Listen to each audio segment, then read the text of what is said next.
Jesen je bitan dio godine za voćare, jer to je vrijeme kada se materijalizira sav onaj trud koji se tokom godine ulagao u održavanje i njegu voćnjaka.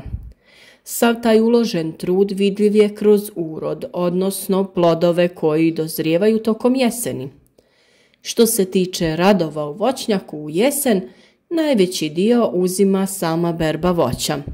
Ubrane plodove treba skladištiti na pravilan način kako bi što duže ostali svježi.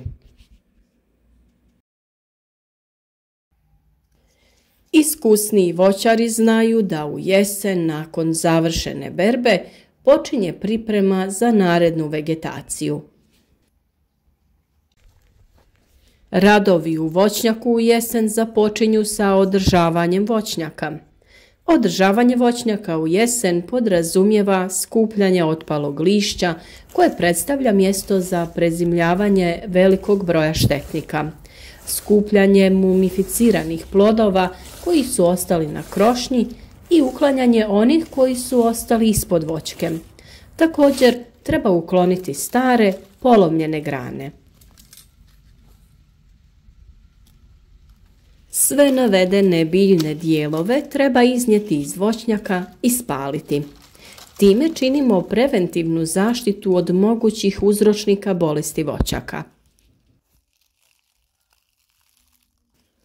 Poželjno je da se metalnom četkom ili posebnim strugačima sa debla i starih grana ostruže kora. Skidanjem stare kore skidamo i mahovinu lišajeve i gnijezda gusinica koje su na stablu našle zimsko sklonište. Jesensko prskanje voćaka je obavezna mjera zaštite voćaka. Plavim prskanjem se suzbijaju uzročnici velikog broja bolesti. Suzbija se rogač šljive, monilioze, koštičavih voćki poput marelice, breskve, šljive, trešnje i višnje, bakteriozne plamenjače, jabuke i kruške, kovrčavost lista breskve i mnoge druge bolesti koje je moguće spriječiti ako provedemo spomenuto prskanje. Uzročnici navedenih bolesti prezimljuju u krošnji voćaka, skriveni u pukotinama kore, pupoljcima, ranama i na drugim skrivenim mjestima. Kako bi spriječili pojavu bolesti tokom kasne jeseni i početnih zimskih mjeseci, patogeni se uništavaju na mjestu njihovog prezimljavanja. Najbolje vrijeme za tretiranje voćaka protiv bolesti jeste 11. mjesec. Ako godina bude topla i vegetacija se produži te primijetimo da i dalje imamo veliku količinu listova na stablu, onda je najbolje protresti krošnju kako bi se ona oslobodila nepotrebnog lišća, pa tek onda obaviti prskanje. Tretiranje treba obaviti po lijepom vremenu, bez vjetra, kako ne bi došlo do odnošenja preparata. Voćke je potrebno doslovno okupati, što znači da je potrebno dobro ih poprskati da izgleda kao da ih je kiša smočila. Dobrim prskanjem podrazumijeva se pokrivanje što veće površine voćke kako ne bi na nekom netretiranom dijelu došlo do razvitka bolesti. S obzirom na to da sredstva za jesenje tretiranje imaju plavu boju, nakon prskanja voćnjak poprima plavkastu nijansu, po kojoj je ovaj način zaštite dobio i ime. Sredstva za plavo prskanje pripadaju skupini bakrenih spojeva. To su bordovska juha koja se koristi u koncentraciji od 1,5 do 2% i bakreni oksid klorid u koncentraciji od 0,75%. Kasna jesen je vrijeme rezidbe voćaka. Rezidbom omogućavamo formiranje i održavanje krune voćnih stavala. Njome uspostavljamo odnos između vegetativnog rasta i rodnosti. Svaka grana dobiva svoj prostor. Osigurava se dobra osunčanost svih grana bez zasjenjivanja i dobra prozračnost krošnje. Kako bi postigli pravilnu ravnotežu između rodnih, to jest generativnih i vegetativnih pupova, potrebno je vršiti redovitu rezidbu kojom postižete ravnotežu između rasta i rodnosti. Najbolji trenutak kada treba obaviti rezidbu jeste poslije opadanja listova u jesen. Postoji mogućnosti rezidbe u proljeće prije bubrenja pupoljaka, ali prednosti rezidbe u jesen su to što su stabla manje izložena stresu, nema insekata i prilikom rezidbe voćara ne ometaju listovi i plodovi. Golo stablo bez lišća može voćaru pružiti potpuni uvid u stanje krošnje voćaka. Rezidbu treba provoditi po sunčanom toplom danu bez kiše i magle. Rezidba se ne preporučuje pri temperaturama nižim od 5 stepeni Celzijusa. Pri niskim temperaturama naime dolazi do deformacije mjesta reza i rana teže zarasta. Kako bi što učinkovitije proveli jesensku rezidbu, navesti ćemo nekoliko primjera tehnike reza. Prva tehnika reza naziva se prorjeđivanje. Kako i sama riječ naglašava, a kao i što smo već spomenuli, ovakvom rezidbom uklanjate višak dijelova voćke. Ovom tehnikom, osim što se održava omjer rasta i rodnosti, također se održava omjer između podzemnih i nadzemnih dijelova biljke. Druga tehnika reza je prikraćivanje. Ovom tehnikom ne režu se cijele grane, grančice ili izboji, nego samo njihovi vrhovi. Primjenjuje se u mladim voćnjacima kada voćke formiraju svoj oblik krošnje. Ovim rezom se postiže razgranavanje krošnje i održavanje broja rodnih pupova. Treća i posljednja tehnika je rovašenje.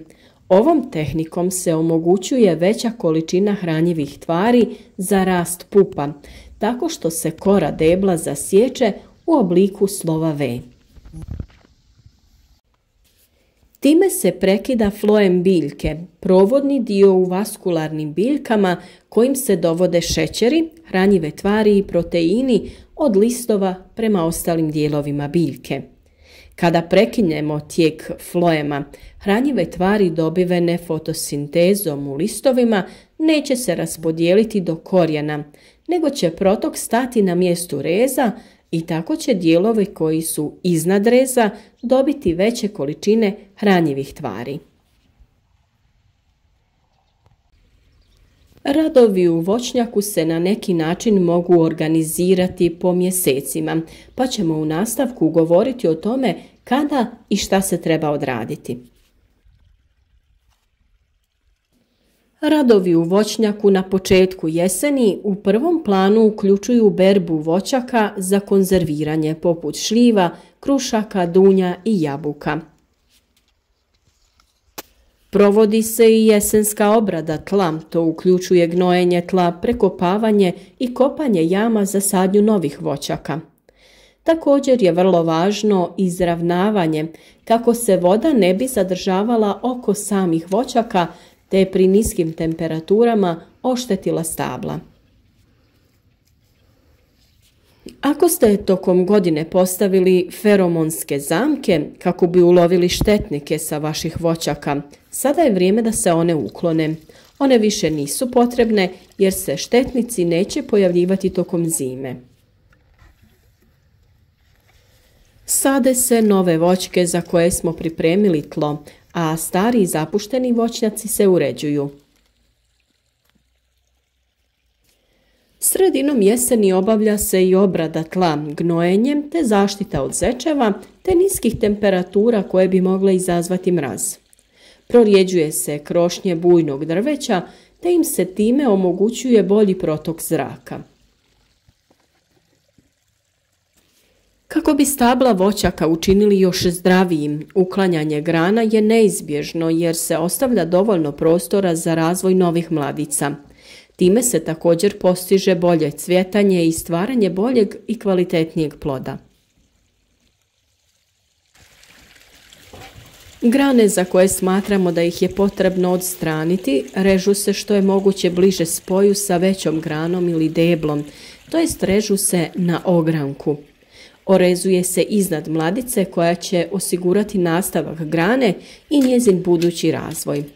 Rez kojim ćemo odstraniti suvišnu granu treba napraviti iznad mjesta izboja mladice.